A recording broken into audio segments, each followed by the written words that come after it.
نحمدہ و نصلی علی رسولہ الکریم، اما بعد، السلام علیکم ورحمۃ اللہ وبرکاتہ۔ اگر آپ اس چینل کو سبسکرائب نہیں کیا ہے تو کر لیں۔ طارق مسعود کہتا ہے کہ یا رسول اللہ، محبت میں کہنا شرک نہیں ہے، مدد کے لیے کہنا شرک ہے، جبکہ ان کے امام قاسم نانوتوی نے ایک قصیدہ قاسمی میں رسول اللہ صلی اللہ علیہ وسلم کو مدد کے لیے ندا دیا ہے، عرض کیا ہے مدد کر اے کرم احمدی، تیرے سوا نہیں ہے قاسم بے کس کا کوئی حامی کار، یعنی اے میرے احمد، اپنے کرم سے میری مدد فرمائیے، آپ کے سوا کوئی مدد کرنے والا نہیں ہے۔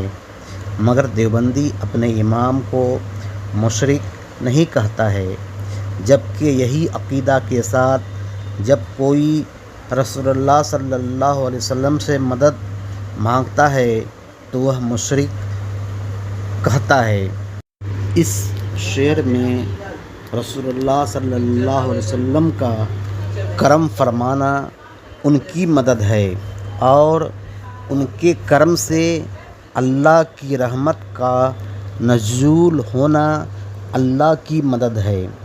اس شعر میں رسول اللہ صلی اللہ علیہ وسلم سے مدد توسلاً ہے، حقیقی مدد اللہ سے ہے۔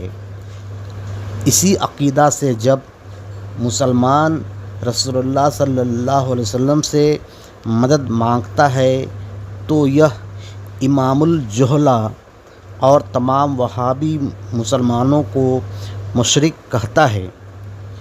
محمود حسن دیوبندی ایاک نعبد و ایاک نستعین کی تفسیر میں لکھتے ہیں کہ رسول اللہ صلی اللہ علیہ وسلم سے توسلاً مدد مانگنا جائز ہے، یہ حقیقی اللہ ہی سے مدد ہے۔